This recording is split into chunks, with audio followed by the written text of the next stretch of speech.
왜냐하면은 다 현역 의원이 됐으니까. 아까 이태규 의원 얘기했잖아요. 네.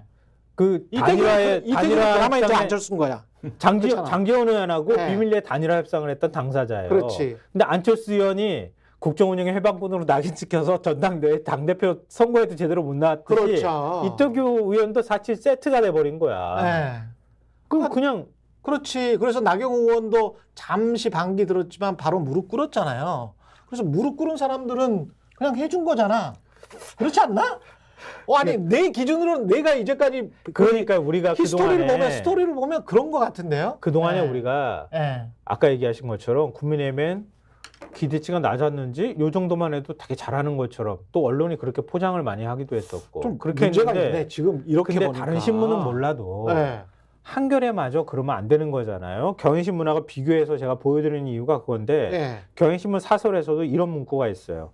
최신 공천을 하려면 책임질 사람에게 책임을 묻고 새로운 얼굴로 변화를 기대할 수 있도록 해야 한다. 그런데 21대 국회에서 국민의힘 의원들은 다 잘했고 대통령실 참모들도 윤 대통령 보좌에 문제가 없었다고 생각한다면 국민의 눈높이와는 너무 동떨어진 것이다. 이렇게 지적을 오죽하면 하고 있을 정도예요. 그렇죠. 근데 네. 한겨레신문은 그랬다는 거고 그러니까 좀 더 객관적으로 더 떨어져서 보수신문의 시각으로 볼 때는 어떤가. 그렇죠. 보수신문 일면 보여드렸잖아요. 동아일보. 동아일보 그 종합면을 한번 보여드릴게요. 예. 동아일보 종합면을 어떻게 보도했는지. 여다선 정우택 저게 이종배 사면이에요. 박덕흠 경선 통과 35% 감사안에도 승리 35% 감사안에도 불구하고 여다선들이 승리했다 그 말입니다. 네. 현역 의원들이 승리했다. 그 기사가 예. 이게 한 면을 차지하는 여권의 공천 소식을 전하는 한 면을 차지하는 기사예요. 사면에. 그렇죠. 예. 근데 그 두 번째 밑에 있는 기사를 한번 그러네요. 가보세요. 텃밭 어떤 공천을 미루고 있는 여당 한동훈과 친윤의 긴장도 작용했다라는 인용 보도가 있고요. 네. 그다음에? 그 기사에 재밌는 내용들이 들어가 있어요. 일단 앞에 이제 네. 그 위에 있는 기사도 뭐 동아일보도 예를 들면 이런 대목을 넣어놨어요. 그러니까는 지금 국민의힘이 발표한 경선 지역은 수도권하고 충청권인 거잖아요. 예. 그러니까 이 지역은 사실 뭐 국민의힘이 뭐 강세다라고 얘기할 수는 없는 지역이죠. 그런 지역들에 대해서 어쨌든 1차 경선에서 현역은 5명이 전원의 본선에 진출한 거에 대한 평가가 어떻게 나오느냐에 대해서 이 중 한 명은 현역 평가 하위권으로 20% 감산을 더해서 35% 감산 받았는데도 승리를 했다. 그러니까 여기에 대해서 뭐라고 하냐면 시스템 공천을 내세워 현역 의원들을 대거 경선에 붙인 것이 물갈이 쇄신 실패로 이어질 수 있다는 지적도 나온다. 동아일보 기사에 이렇게 써 있고 그 다음에 국민의힘 지역구 현역 의원 90명 가운데 이날까지 컷오프가 공식화됐거나 경선에서 탈락한 의원은 없다. 그리고 공관위는 경선이 완전히 끝나기 전에 물갈이 쇄신 실패 여부를 언급하기는 이르다는 입장이다. 이렇게 이제 여지를 두고 있는데 이거에 대해서 이 기사 전반적인 내용은 그게 아닐 거다라는 내용이에요. 결국은 이 기사는. 그리고 밑에 언급하신 이제 그 텃밭 공천 미루는 여당 한동훈 친윤 긴장도 작용. 그래서 이 기사로 그래서 밑으로 넘어가는 건데 그래서 그러면 공천관리위가 언급하는 것처럼 나머지 지역을 예를 들면은 이 나머지 지역에 대해서 그러면 공천관리위가 얘기하는 것처럼 물갈이가 이루어질 거냐 어떤 방식으로 이루어질 거냐 그게 이 기사에 나오는 건데 지금 14일 단수공천 첫 발표 이후에 이 서울, 강남, 영남 등의 이 지역구 현역 의원들의 공천 방식이 미정인 상황인데 어떻게 하고 있냐. 공관위가 이들 현역 의원들이 스스로 불출마를 할 수 있도록 물밑에서 조율인 것으로 알려진 가운데 이달권 의원이 25일 지역구 불출마를 선언했다. 이렇게 돼 있어요. 그러니까 이런 불출마를 선언을 하도록 유도를 하고 있는 거예요. 근데 불출마 선언을 하도록 하는 거는 시스템 공천은 아니잖아요. 시스템은 아니지 않습니까? 예. 어쨌든 그렇게 하고 있고 또 이 내용에 보면은 강남병은 현역 유경준 의원, 서초울에는 현역 박성준 의원이 공천을 신청했는데 발표가 나지 않았다. 왜 안 날까요, 발표가? 네.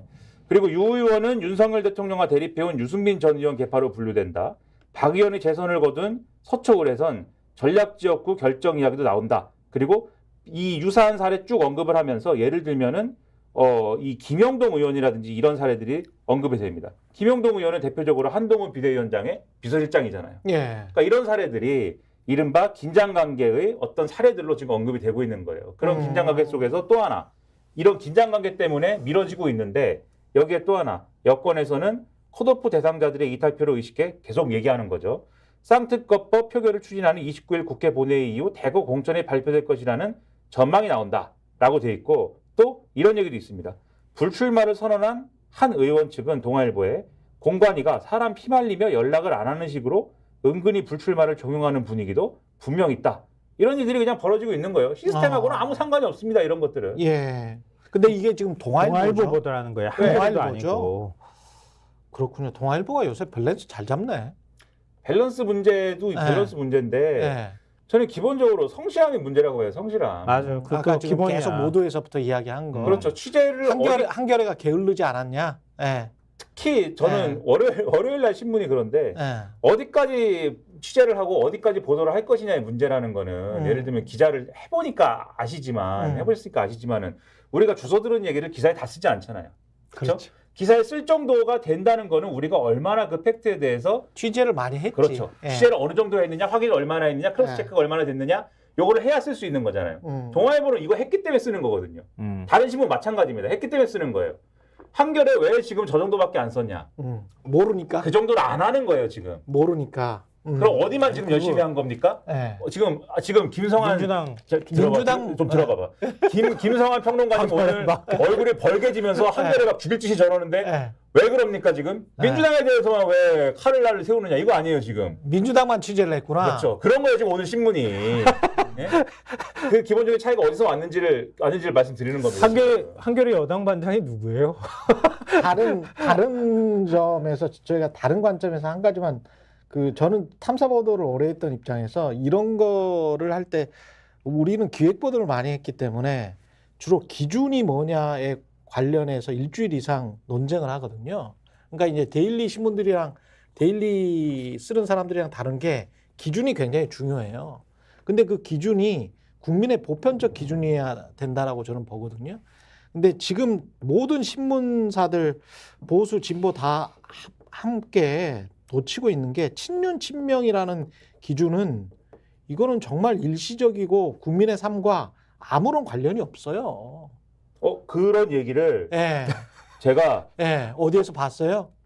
동아일보가 그러니까 이렇게 좋은 말씀 딱 하시잖아요. 예. 근데 아까 동아일보가 밸런스가 좋다 이렇게 말씀하셨지 않습니까? 오늘 동아일보가 그러니까 제가 어디 가서 그런 얘기하면 너는 왜 선비질하냐 이런 얘기를 막 하는데 동아일보도 했으니까. 그렇죠. 그런 선비질 같은 사설을 썼어요. 동아일보가 제목이 운동권 자객, 친명 무사. 그러니까 운동권 자객은 요거는 지금 국민의힘이 하는 공천이잖아요. 그렇죠. 일부 지역에 대해서 마포울이나 이런 데에 대해서. 함은경 뭐 이런 그렇죠. 사람들. 운동권 자객, 친명 무사. 비전 정책 없는 싸움꾼 선거. 사설 제목이 이거예요. 그러면서 한동훈 비대위원장이 586 운동권 청산은 시대정신이라고 강조하고 586 정치인을 겨냥한 자객 공천을 주도하고 있다. 더불어민주당 이재명 대표는 친명계 호위무사 공천을 통해서 비명계를 경선에서 떨어뜨리고 당을 장악하겠다는 의지가 익힌다. 양당 모두 영입 인재가 없지는 않지만 앞으로 달라주겠다는 믿음을 주기에는 역부족이다라고 쓰면서 그 뒤에 국회가 할 일은 뭐고 국회가 행정부 견제도 해야 되고 법률도 개정해야 되고 세금도 해야 되고 여러 가지를 해야 되는데 여야는 상대당을 몹쓸 존재로 만드는 것이 제일 책무인 것처럼 행동해왔고 그렇게 공천하고 있는데 그 뒤에 부분은 저는 그런 논조는 아니고 그래요? 만약에 이제 얘기했다.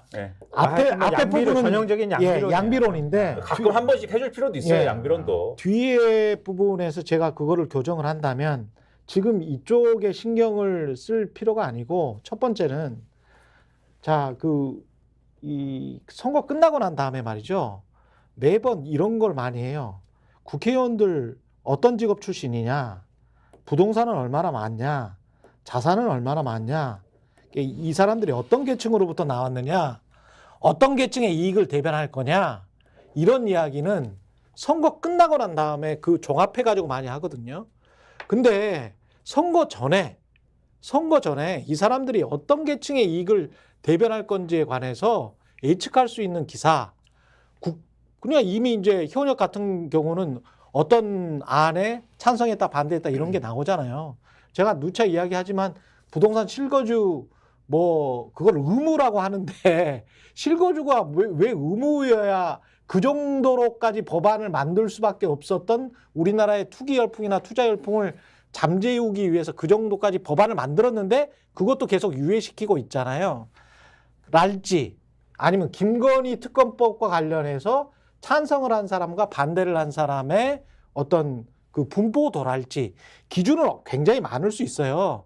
그리고 윤석열 대통령의 극우 인사와 관련해서 극우 인사와 관련한 비판을 했던 국회의원들이랄지 아니면 반대했던 국회의원들이랄지 이태원 참사와 관련해서 한 번이라도 찾아간 사람이랄지 아니랄지 부동산 유주택자나 무주택자 관련해서 법안을 어떤 법안을 실었는지 유주택자 편인지 무주택자 편인지 나눈달지 이런 식으로 하는 게 어떤 자본주의 민주주의 사회에서 국회의원들 나눠서 아, 이 사람들이 이런 식으로 지금 정치를 해왔고 당신들은 어떤 기준에 의해서 사람을 앞으로 뽑을 거요 라고 정책도 보여주고 그리고 앞으로의 미래나 비전에 관해서 아, 한번 생각해 볼 거리도 제시하는 그런 신문들이 그런 언론이 단 한 군데도 없다. 그러면 거기에 붙여갖고 양비론 얘기를 하면은 네. 제가 얘기할 테니까 한번 들어보세요. 네. 그러니까 이게 양비론 얘기를 하자는 게 아니고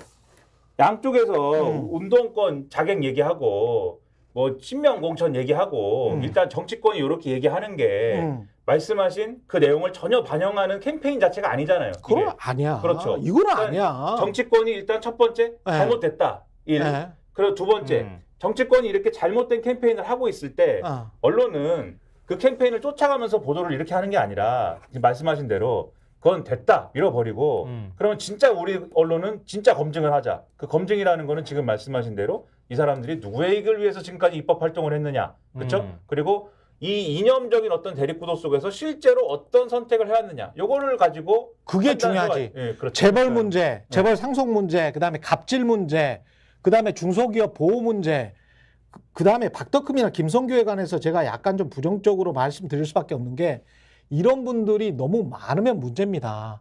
아니 한 계층에 특히 부동산 업자 한두 명 들어가는 거 괜찮아. 그렇다고 쳐. 근데 다 그런 것 같거든. 너무 많은 것 같거든. 아니 50명, 100명이 다 부동산 업이나 부동산 비슷한 어떤 옹호주의자들이다. 그럼 나라가 어떻게 돌아가겠어요? 그러니까 이렇게 부동산 가격 계속 떠받치려고 하는 거 아닙니까? 굉장히 좋은 지적 해주셨어요. 정말 이렇게 다면적으로 의원들을 검증하고 그게 사실은 공천에 반영돼야 하는데 또 언론이 그렇게 보도를 해야 되는데 전혀 그런 게 없어. 아무것도 있다. 없어. 예. 그러면 아마 기자들한테 얘기하면은요. 기사 쓰기도 바빠 죽겠는데 온라인 기사 때문에 스트레스 받아 죽겠는데 그러니까 이게 그런 얘기 게으르다라는 말이 맞아요. 게으르다는 말이 맞고 이거는 사실 뉴스타파에서 그 공직자들이랄지 국회의원들 재산 공개는 이미 다 해놨거든요. 그럼요. 다 해놨기 때문에 저 국민의힘이 제일 많습니다. 예, 재산 같은 경우. 그다음에 민주당이 그다음으로 맞고 정의당 그렇게 된데 그렇다고 이 사람들이 재산이 많다고 무조건 부자 편을 들 것이다. 그런 말씀 드리는 게 아니고 정책들까지 쑥 들어가 보라는 거지. 법안들까지. 네. 그렇게 해야 진짜 도덕적인 정당과 그렇지 않은 정당이 구분될 거 아니에요. 그럼. 캠페인으로 하는 거하고는 좀 다른 차원이니까. 그럼 이게 뭐 하는 짓이야. 맨날 친명 친윤하면서. 다시 되돌아와서 한겨레조차도 지금 안 하고 있다. 우리 한겨레 거는 기대가 크잖아요. 우리가 기대가 너무 커서 그런가? 그래서 실망이 큰가? 하여튼 한겨레도 그렇게 하지 못하는데 한겨레가 게으르다고 하는 또 하나의 이 증거가 뭐냐면 어제 김우영 강원도당 위원장, 그러니까 서울 은평구 지역에 강병원 의원 이제 재선 지역구잖아요. 그 비명이라고 얘기를 하죠. 그 지역구에 강원도당 위원장이 지금 공천 신청을 했는데 당에서 이자 경선을 붙였다. 그것 때문에 홍익표 원내대표가 뭐 불만을 얘기했다. 이것 때문에 당 지도부 간에 지금 파열음이 생기고 뭐 갈등이 생긴다. 이렇게 보도를 했잖아요. 근데 어제 저녁 7시에 여의도 당사에서 비공개 최고위원회를 열었어요. 근데 이 문제 그냥 재심 신청 받지 않고 그냥 원래대로 가기로 결정을 했단 말이에요. 한겨레 신문은 기사 쓸 때 알았을 거야. 7시에 이 회의가 열린다는 걸. 그러면 김우영 강원도당 위원장 문제, 이게 은평구청장 2번이나 지낸 사람이에요. 그렇죠. 그리고 서울시 정무 부시장도 지냈고 청와대 그 자치발전 비서관도 지냈어. 자격이 없는 사람이 아니거든. 근데 강원도당위원장 자격에서 신청을 했다는 것 때문에 문제를 삼았던 거란 말이에요. 일종의 친외, 그러니까 친명 원외 조직을 이끌었던 사람인데 자객 공천을 한 거다. 비명계 잡기 위해서 이래가지고 반발이 있는 거라고 하는데 근데 제가 생각할 땐 그렇게 따지면은 경선을 어떻게 붙여? 국민의힘은 그러면 다 용액관으로 현역 다 죽이려고 덤벼들면서 다 지금 경선을 붙여준 거네. 그런 예. 식의 논리면. 그러니까 그렇게 물론 비명계 입장에서는 불편할 수 있어. 왜냐하면 센 상대가 오는 것일 수 있으니까 그건 문제 삼고 싶은 마음은 있겠지만 그것 자체를 일단은 문제 삼았어요. 근데 회의를 이 비공개 최고위를 열어서 이 자리에서 결정될 거라는 거 알았으면 그럼 기사를 쓸 때 그게 굉장히 큰 문제라고 쓰는 건 뺐었어야지. 다음날 이게 만약에 이거 다 끝났어. 없는 일이 됐네. 수긍했어. 이러면 오보내는 거잖아, 졸지에. 그렇죠. 근데 한겨레는 그거 걱정을 안 하고 그냥 드립다 써놨어, 그냥 기사를. 그리고 그냥 실어버렸어요. 프린트판에도. 그러니까 이것도 네. 게으르다는 증거라는 거예요. 근데 그러면 우리 가장 센 신문 조선일보는 어떻게 보겠습니까? 조선일보 굳이 볼 필요 있어. 스픽스는 말하는 언론입니다. 대세는 유튜브, 그중에서 스픽스. 좋아요, 댓글, 구독, 알림 설정. 여러분이 저희를 사랑해 주시고 우리가 여러분을 사랑하는 4가지 방법입니다.